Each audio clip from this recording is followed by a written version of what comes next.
Energist podcast is brought to you by NRJ Media Group.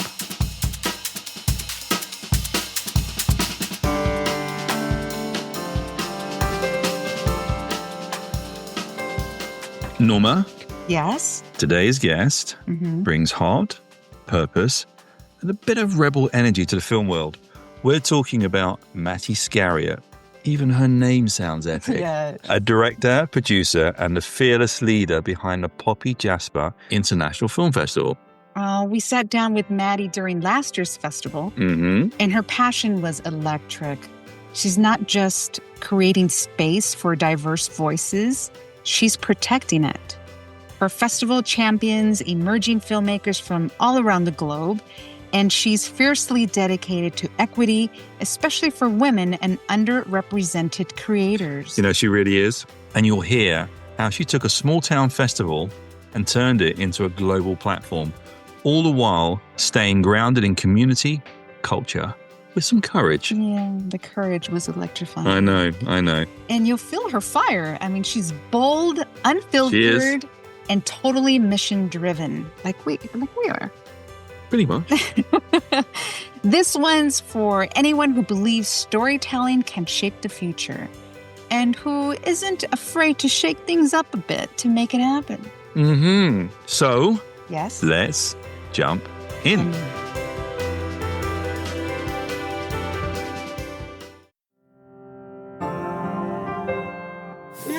Mattie, the festival just ended not that long ago. April. Which we were there. Which we were there. We were a proud sponsor. And didn't someone win an Icon Award? She did. She did, didn't she? Of course she did. Person sitting next to It's me about time she who did. constantly reminds you. me the fact that she's won an Icon Award. When we're on a Zoom call, it goes, I know. look what I got behind me. It's on my, it's behind me. I'm a proud recipient of the Icon Award. But Before you ask your question, I'm going to ask one question. If it's the only question I get in, no, if you go don't ahead, mind. go ahead. Where did you two meet? Oh. We met through Gilroy Recreation Department. Yes. Wait, sorry? We'll leave it at that. The what recreation department? Sorry, it's a really deep inside joke. Okay. It's funny, really funny. Obviously super funny. Oh my God, I got red. There's a brother of certain someone that was in her life. Okay. Said you have to meet Norma, and he was talking about all the amazing things she's doing, and I was like, really, I would love to meet her. And this was right before COVID. Okay. And I had just put my first 8-day film festival in all 5 cities together. It was 2020. It was January. So we didn't know I was going to be shut down. Right. I meet her at Pete's Coffee. Yeah, that's right. It was at the coffee shop. And I walk in and I'm like, oh my God, I think that's like the most beautiful woman I've ever seen in real life. Like, seriously, you just look like a rock star. And I was so excited. And you gave me everything I needed as someone that was trying to do something that was crazy. And I just loved that you did your homework and that you looked at our festival guide and that you were there for me. You were there for me. And it does instill, and that's what women can do for each other. And men can do for us, too. You know, when you say, you know, tell us that what we're doing is important, and you stop someone from ignoring it and you say, this is important. And that's what you did for me. All those things make such a huge difference when you're trying to do something that's really kind of crazy. Oh, Mattie, and what is that little crazy that you're doing? You've been fostering the festival for how many years now?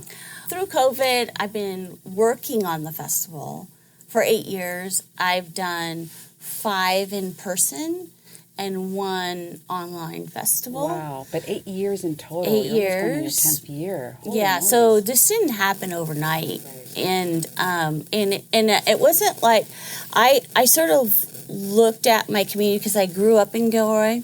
I had cousins in Hollister and Morgan Hill. And that's Gilroy, California. Gilroy, California, for those who don't know about the garlic capital of the world. Is it really? It is the garlic capital of the world. I remember seeing it everywhere we went. There was Oh, they're, pictures of they're, garlic. they're proud, right? Yeah, I mean, the Christopher Ranch. It's a local farm farm. I mean, corporation. But yeah, we are the garlic capital of the world. So vampires beware. Is that Yeah. the other sub slogan that should be on the bottom of the billboards? And Michelin star chefs and Right. whatever. A lot of stuff comes with garlic and wine, and we have all that. Yeah. But for me, having cousins in both cities, the whole region was my home. Mm-hmm. So when I got the festival, it was just in Morgan Hill, and it was dying. That's why they gave it to me. I actually really wanted to be the director for many, many years. And I had all these ideas. Well, because of your film background, Yeah, right? And your yeah, desire to be a yeah. storyteller. Mm. Yeah, and I was like a puppy. It was like, I have all these ideas, and they're like, that's just not how we do things. And the pat on the hand, and I just waited, and then I was like, I kind of got a little frustrated, and it's like, you know what I'm going to do? I'm going to start my own film festival in Gilroy. And I told the founder, Bill, I was like, no hard feelings. I'm going to start my own festival.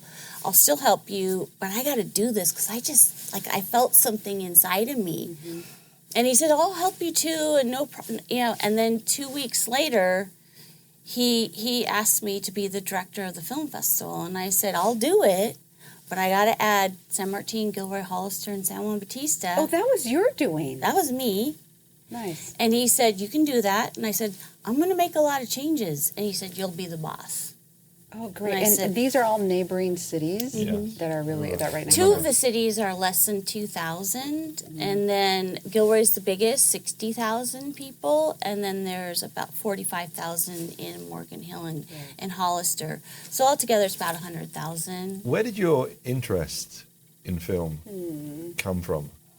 Because doing what you do, having seen it firsthand or up front, is a lot of work. That was your first film festival, ever. correct? Yeah. Okay. So it was a hell of an You experience. broke your cherry. You really broke my cherry. It hurt, but it was enjoyable. Calling me up on stage Oh, that's right. when I, That's right. totally unprepared. You did great though. Yeah. Everyone said. Yeah. Oh, Yeah. well, thank you. Yeah. So where did it come? Because it's obviously what it is. I sense it as a calling. Oh, Yeah. What you do. Well, I remember when I wanted to be in the movies. I was 10 years old, and I didn't want to be an actress because I didn't want to be in front of the camera. I was so terrified. I had lots of learning disabilities, ADD, dyslexia, and who knows what else. I wasn't interested in being in front of the camera. I was so timid and shy.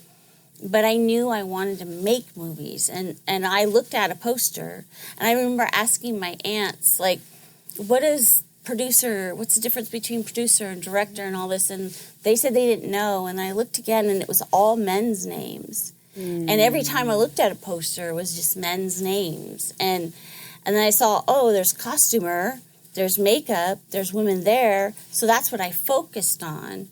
That was what drove me, and that's why I got my cosmetology license, and that's why I went to the Fashion Institute, design and merchandising, and I got into wardrobe, and that's how I got into the film industry. Mm-hmm. And with this idea of I always wanted to be the director. I wanted that. Okay. I felt creative, and I felt like I had vision too. And I had something to say, but I didn't see myself there.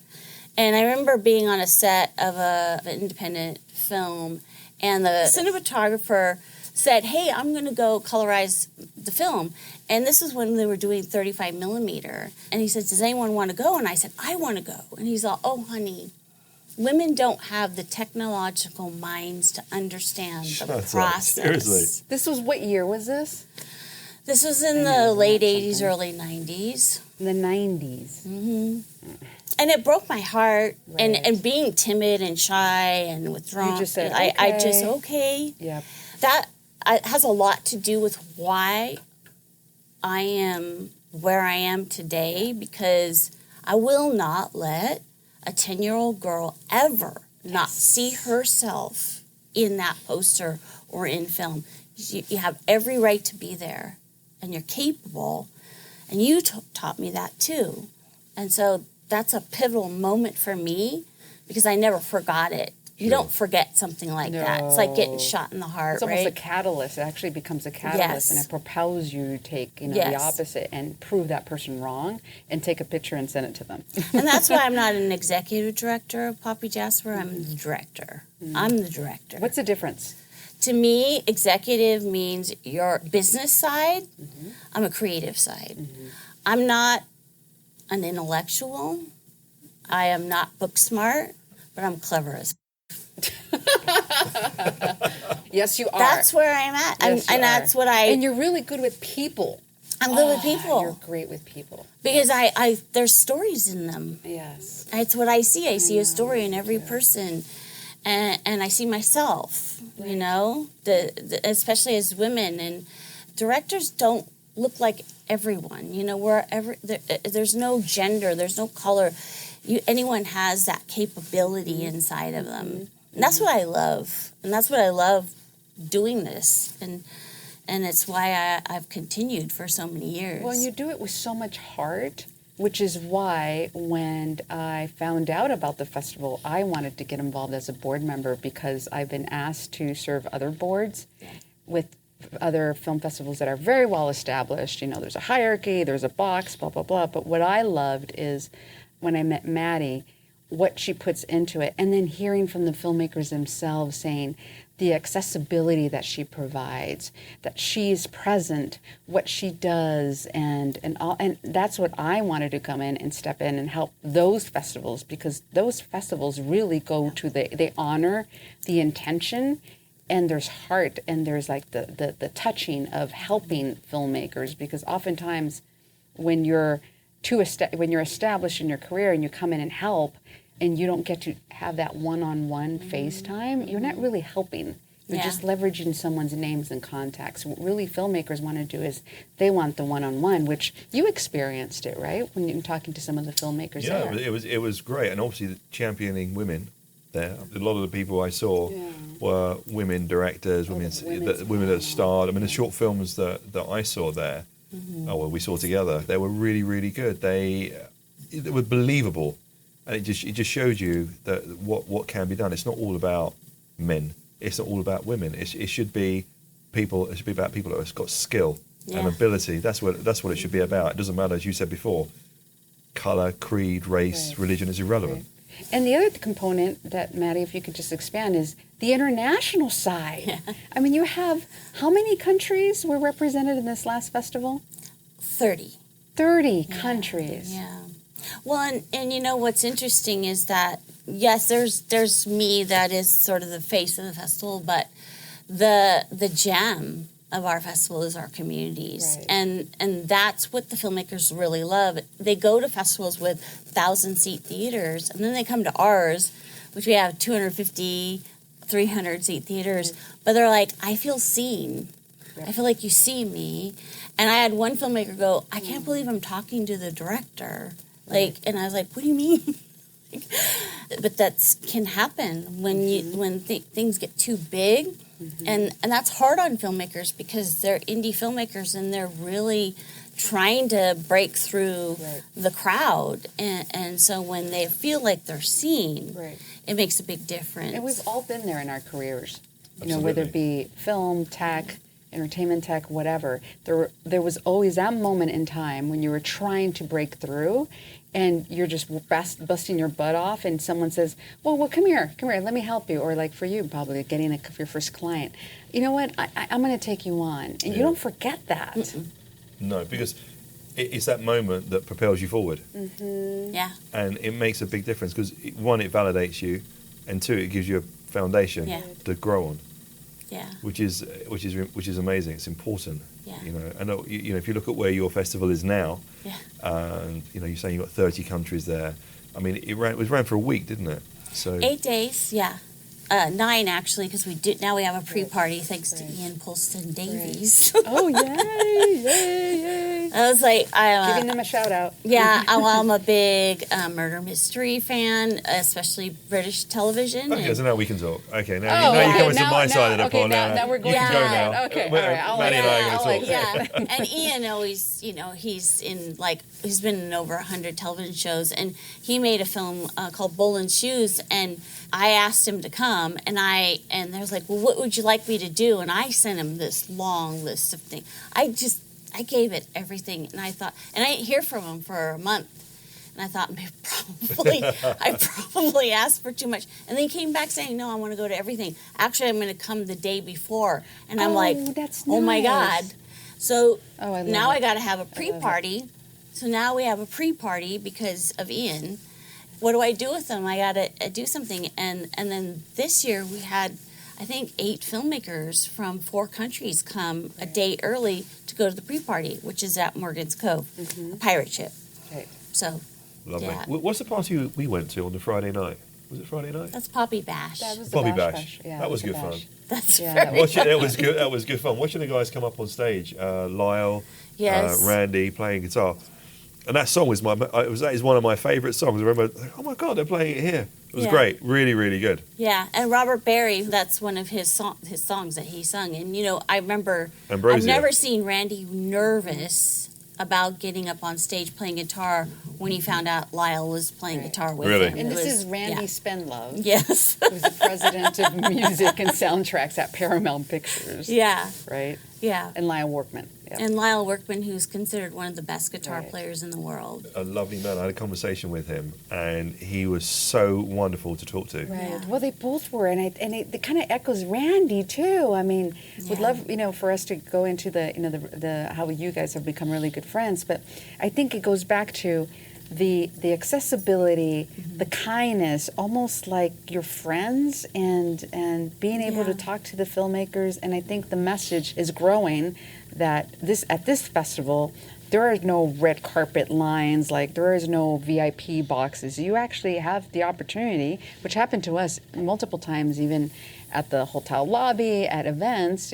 Filmmakers will strike up a conversation and will happily give them comments and feedback and guidance. Well, and I love that because I like bringing people from the industry that want to meet the filmmakers and they want to be mentors. It's really important to me. Whenever I get someone that's kind of edgy and like, can I get first class? Can I do this? And I'm like, I don't know if this is a good fit. Yeah. Because we're really trying to bring the industry and the filmmakers together to elevate it. Because these filmmakers may not be in the industry, but they're incredibly talented, and they have some incredible skills. And it's really amazing when you put those two together. And also, like Lyle, no one's going to give him an award like that. He may get a Grammy on an album he's worked on, which is great, but him himself. And it was such a great opportunity to award somebody who has an incredible legacy in the music industry. And that's what I like to do, is take people that don't normally get the spotlight and give them the spotlight. So it's more grassroots. It's more Yes. ethereal. I mean, it wasn't pretentious. No. You could just go and talk to people. I mean, look, again, it was the first time I'd been, Right. and not having the experience and not knowing. You're right. You can look at a producer or a director. They're you and I. You wouldn't know, but you don't know what they're like either. What their personalities are like. And everyone we spoke to, when we sat down with the 3 ladies, Suki, Kat, and the older lady with the bird, Zoe. Zoe. Yes. And she's Director of programming for Mill Valley. she's another legend. Amazing. Yeah. Yeah. When I first got the film festival, I said, I need to look for somebody I can look up to. I found this article that was written about her, and she has been with Mill Valley for over 30 years. I want to be her. Right. She created Mind the Gap. She's done so many amazing things for women. And just being at a festival that is as elevated as Mill Valley, I was like, I want to be her. And I remember showing up to an event in LA and seeing her, and it was my first year as a festival director, and just being scared to death. It was very down to earth, very easy to talk to. Well, yeah, and a lot of these women, Kat is Forbes 30 under 30. Both Kat and Suki are ambassadors to the United Nations. Like, these women are amazing, and you wouldn't know that. And they're so generous with their time and kind. I didn't expect them to come to the festival. Like, when I was putting together the women's panel, I sort of had my eye on them. Like, God, I would love to have them on the women's panel. It would be great. It would work really well. And so when they said they were coming, I was like, oh, do you want to be on the women's panel? And also Tizzy Green. Oh, she's fantastic. a legend. Don't even get me started. Yeah, Go on, don't. get don't started. Go. Because we're here to talk about Mattie. No, I Well, get it. Tizzy is like, you'll meet Joan tomorrow. Joan introduced Tizzy and I at this tech summit. And she's like, you guys should get to know each other. And, sometimes you just meet that person. Yes. And all of a sudden, it's like I felt like I've known her my whole life. And it was just this, like, soulmate thing that happened. Mm-hmm. And then I saw her film, and I thought it was like one of the most amazing films I've seen in a long time. And, since I've started, I've watched thousands of films and just so moved by her story. She's just everything. And then has such an incredibly successful life. So she's been a gift. I love her little entourage as well. Oh, yeah. Oh, They're was all so really funny. good friends. And I think that's trust becomes a very important, component to your success. And you have to surround yourself by like-minded people. Correct. But the trust factor is the gold right there. And I'm sure you've experienced it and trying to grow, obviously, and growing the Poppy Jasper International Film Festival because yourself. success can bring out that green monster. Yes. And that green monster can be really mean. I would say, probably in this industry, maybe I'm talking out of turn, but that green monster appears more often than it doesn't. Yes. It more what? often. It appears more often than it doesn't. Yes. And with people you like never saw it coming. Oh yeah. Like like they just the first thing they would say, like, oh my God, I can't believe I just want to be a part of this festival and I just want to help you and all this stuff, and then they go shrink and they flip and you're like, wait a second, I thought this it's so that green monster is ugly. And you know what I've learned, because sometimes when you're doing an all volunteer nonprofit like I'm doing, you like, oh, this person's doing so much for me, but I'm getting all this negativity. And I've learned very quickly what I'm capable of without the negativity. Like the negativity will take more from me than their production does. Yeah. So it's been a learning experience because I'm like a kumbaya, everybody get together, let's all work together, and I have a hard time with confrontations. I just believe in people, and you're there for me. So it's been a really hard learning experience. But I've also learned that once you let go of that negativity, you get more positivity coming towards you. Like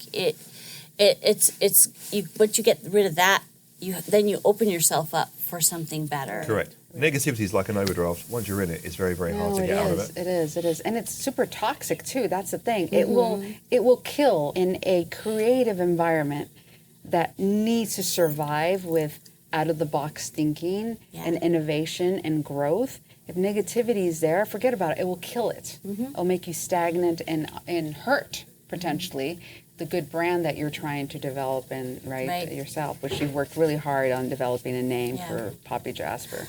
And the one thing about, being a shy person and, having so many learning disabilities, the thing about the film festival was when I got the festival, I was standing on a purpose. There was a purpose. So it wasn't about me. It's about something bigger than me. So then I was able to talk. I'm able to talk and able to speak about it because it's not about me. Right. It's about change, and especially that 10-year-old girl, that I'm protective of her. So when that negativity comes in, it's easier for me to say no because this is my baby and you're not going to mess with it. Right. It's gotten easier once I've gotten to that understanding of like, yeah, I understand this is big, and it is big for the region that we're in. This is crazy. Yeah. It's crazy what we've accomplished. But what you've accomplished, you spearheading this, has brought it to where it is today. Yes, you can't do it on your own. I accept that. No, of course But someone's got to lead. You led it. And it takes a lot of courage, God knows work, integrity, and everything that accompanies that. But it's a lot for the one person to lead, because people will sign up for, I can do this task, and will easily complain, like, well, this thing would be 10 times better if this happens and that happens. Oh, yeah? Let me see you do it. Then take a leadership position. Drive it. Oh, no, I don't want to do that, right? I mean, God, I know the hours you work, Mattie, and you give. That's why I was saying at the beginning of this podcast, she gives her heart and soul to this, and that's like the purest form, very similar to what filmmakers do when they're creating, when they have this vision of a story, right? They give their heart and soul to it. So I think it's like this symbiotic. It's like, you're speaking the same language as a filmmaker, right? Well, and I am a filmmaker. Okay. So I built this festival for filmmakers because I am a filmmaker. I have a film production company, and I know what it feels like to get that letter where you're told you're not getting in. Right. Yeah, that's where the heart comes in. And then having filmmakers come from different parts of the world, like to Gilroy, and Morgan Hill, and Hollister, and San Juan Bautista, it's like that's they come for the garlic. It's crazy. It's a crazy feeling, especially because we had a garlic festival that had over 100,000 people come in a weekend. And it was everybody was talking about it. It was the festival. It's where all of us it was our reunion. It was so much to us. Sure. It was a friend. Right. And after the shooting, and we lost it, it was so heartbreaking. Do you know that there was a shooting there? No. Yeah, you want to tell them just really quickly? Sorry, you know what? As you were talking about film, when you were talking about shooting, I was on. Oh, I'm I was so talking about. yes. Sorry, Oh. film shooting. Sorry, No, at apologies. the Garlic sorry. Festival, we had somebody, as the festival was closing on the last day, Seriously? a shooter, and he killed 3 people, a 6-year-old, a 13-year-old, and a 26-year-old. Random. Yes, just, I mean, I was Yes. there. Oh, you were there? I was there. Okay. I heard there's a fight, and then I looked, and people were running, and I heard the gunfire, and I was like, that's not a fight. And then I thought, this is Gilroy. There's no way. And because the Garlic Festival was so well organized, they had people that had microphones, Sure. and we were hearing everything at the same time it was happening, and it was gunfire. And luckily, there were so many police that were already there. They were able to take him out in less than 30 seconds. But that fear, and the weird thing, and I think you feel it when you get in a car accident, and you feel it when you get robbed. Yeah. That vulnerability, Sure. and like, Totally, this is totally. happening here. This Exactly. is Gilroy. This is the Like, Garlic Festival. This is like in Central Valley. This is where families can be Yeah. families. This doesn't But happen what hate here. do you have to have within you? There was that? there was no reason really. His parents had gotten divorced. He was angry. He blamed it on the cost of living, and it was he had. So how do you justify disturbed. shooting a 6-year-old or 13-year-old? Because he snapped, and it's mental illness. This is not somebody that's normal. This is somebody that snapped and didn't have control over his emotions, and it was really sad. And the hardest part was after that, they thought there was a second shooter, and so the 30 seconds was hard enough, but those 2 hours after, Sure. trying to figure out where to go, it changed everything for me. It changed everything for the community of Gilroy, because the Garlic Festival was so beloved, Sure. and it defined us. Right. It made us special. Yeah, when Yeah. it put the city on the map. It put so us to on the speak. map. It made Yeah, us garlic ice special. cream. Garlic ice cream. It was actually really There good. was garlic ice cream. Garlic ice cream. There's I garlic like everything. kisses. Garlic It's everything. taffy. Okay. Look at the face you're making. You don't like garlic. But I guess you have to Not like so it. much. but it's fun. Sure. It's fun. But it yeah. So there's this painful part. Yeah. This painful Right. thing that happened, But interestingly enough, and then COVID happened, but then Poppy Jasper and it was in 2000. That was 2019. 2018, I started the festival. 2019, we had a very successful festival. 2019 in the summer, Garlic Festival happened, and then COVID and all that. But what's been interesting is that I live in communities that are full of people who give back.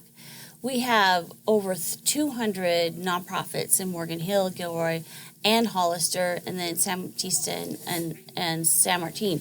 It's a community of giving, because the Garlic Festival was all about giving back to the community. So we grew up learning that. That's in our DNA. Sure. It's about giving back, and the Garlic Festival made money for everyone. Not just in Gilroy, but Hollister Yeah, you and bring people in. You've got 100,000 people coming in. Now they're going to spend money. And people get to know that. When we lost that, it was crazy. But Poppy Jasper is sort of revitalizing the one thing that is in our mission is economic vitality. We stay in the downtowns of all the businesses. But you're absolutely right. If more communities were like that in the world, it'd be a far, far better place. Well, I think that's what the filmmakers are seeing, is that you're coming to these communities that are used to giving back. Yeah. And I had one filmmaker from England who came with his partner, Ernesto Oliveras, who is a leader in our community. He picked them up at the airport in San Francisco, and he was taking them around, and he would pick them up in the morning, and then they had to go somewhere. He goes, I have to do this. I'll take you with me, and then I'll take you to where you need to go. And he stopped, and he goes, you know what? Just take the car. Seriously? Just take the car. No, here are the keys. Take the car. Oh.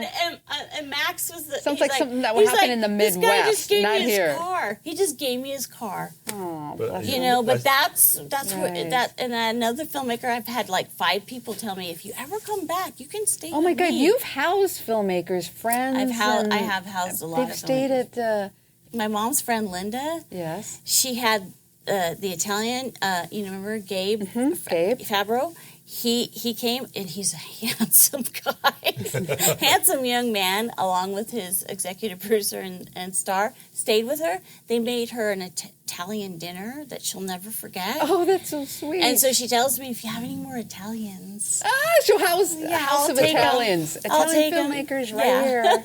Oh. You obviously you've had a lot of joy as well from the Poppy Jasper. Oh, they can see it in her eyes. Yes, I'm living a dream. That's amazing. I'm living a dream. Well, you're helping so many filmmakers too. I mean, especially at this stage when they're starting. Yeah. You never know, right? And you have somebody who genuinely believes in you, and is giving you an award or acknowledgement or an opportunity to speak on a panel or showcase your work. That's like gold. Yeah. And it was a filmmaker that nominated us for the 25 coolest film festivals. That's right, because you just got an award for that. Yeah. Thank Well you. deserved. Really, listen, it's been lovely Thank you. listening to you. Now, we've got 2 things that come next, okay? Okay. To your right, behind your bottle of beer, are some cards. Okay. Okay. You're just exposed for poison. I just It's did. okay. Sorry. No, listen, we used to have whiskey here. I wouldn't be able to talk after that. So I need a good It's a little week. strong for me, but that's okay. So those cards are thought-provoking, quite deep questions. So if you wouldn't mind, pick one out, anyone, read the question out if you don't mind answering it, and then Norma and I will answer it as well. Okay. I'm going to take purple. It's my favorite color. Okay. Norma likes purple. You like purple, don't you? I'm going to have to put my glasses on. I love purple. Which teacher had the biggest impact on you? And Oh, I love that card. Because I had a learning disability, and I really thought I was stupid. And You did, I did. Mattie? Well, yeah, of course, yeah, because this was back when their dyslexia didn't have a They didn't know name, how to do it. ADD didn't have a name, and so and I had to stay back in the 5th grade because they said I didn't pass. So that was even more humiliating. It's really humiliating to have to stay back when at 10 years old. It was that's tough. boy crazy. It was like, oh, I heard you flunked. You know, it was that's not excruciatingly following painful. on your playground, in the playground. And so, you know, like I said, I'm clever. I can fake my way through a lot of stuff. But when I got to high school, I met Carol Peters, who was an art teacher. Apparently, I'm an artist. And she encouraged me and changed the way I thought of myself. And I remember doing a poster for a poster contest, and I won. And I got first place a couple of times, and then I also got asked to be senior editor of the yearbook, and we got second place in the nation for our yearbook. And so Carol really changed that for me. Nice. Because she made me see that I had another ability that I didn't even know I had. Well, if you think about it, what you do is you create, and artists create. Mm-hmm. So it's very much in keeping with what... and you don't forget people who do that. Mm-mm. Ever. Mm-mm. Norma. Sister Carl. So I went to Catholic school in Southgate, California, and Sister Carl, she was that one nun that started the choir. I was in the choir, but she had this unbelievable positive energy at St. Helens Elementary School, and I loved it. She made you feel like you were $1 million every time you walked into her classroom. And oddly enough, a lot of the other nuns would scold her. They said she had to bring down her sunshine. And she sounds would like Sister Mary Clarence. and I saw them, and she would bring it down when they were in the room, but then she would go back to herself. And I thought, oh, she's still being herself. And she gave me so much inspiration. And she was the first one who told me, you're special. Oh. There's something in you. It's like there's a spark in you. Don't let anyone take it away. Because she realized that I had witnessed this fifth grade teacher. She was like a nun. She was very scary. Was always scolding her for being too much for our elementary school. Yeah. Lovely. I didn't like school. I couldn't wait to leave it. So I think there's no teacher that stands out in my mind at school. But I think lessons that I've learned over the years has been someone I train with who's taught me various things over the years in terms of defense, about how to look after yourself. And I've taken a lot out of that because I've really enjoyed it, because it's been an ongoing lesson. It's helped me grow as a person. It's helped me become, he's helped me through a lot. Right. When I was going through a lot physically. So that I would say is where I've learned the most, because school and me didn't get on. I'm right there with you. Yeah. So I get that. But yeah, so that's how I'd answer that. And then Mattie, there's one other question we like to ask our guests, and only because of time, but what advice, this is kind of your open mic for listeners that are there listening and are trying to figure their way out, and maybe they're tuning in because they heard that, you spearhead a film festival. What advice do you have for them? Don't be afraid to step outside your comfort zone. It's so important, and it can be scary, but it's really important. It's sort of like, you go into a gym and you lift those small weights, and then you get stronger and stronger, and you lift the bigger weights, and really build your muscle, that inner strength. And surround yourself with people who believe in you, and then step outside. I think risk is one of the biggest components of success. Right. Yeah. Thank you, Mattie. Yeah. Thank you for your time. Thank you very much for coming in. I really agree with what you've just said. But. Yeah, and there was so much more I wanted you to share, but we'll have you back. Yes, definitely. Okay. Thank you very much. Thank you, Mattie. Thank you for tuning in to Energist Podcast, where ambition meets achievement. If today's stories energized you, share this episode with someone who needs that spark. Stay connected. Subscribe to our newsletter at nrjmediagroup.com and follow us on social media for more powerful insights. Until next time, stay inspired, stay bold, and keep striving for greatness. Energist Podcast is produced and hosted by Norma Garcia and Rich Reed. The incredible talent behind us. We are highly engineered and edited by Rich Evers. Our seriously creative director is none other than David H. Tanaka. Our talented music composer is Steve Devaney. Our devotion to motion graphic designer is Mike Macklin. Our very spirited technical advisor is Tracy Williams. Our amazing marketing manager, Lauren Carter. Our man of many words publicist is Josh Gershman. And introducing our producer's assistant, Blake Mealy. Energize Podcast is brought to you by NRJ Media Group.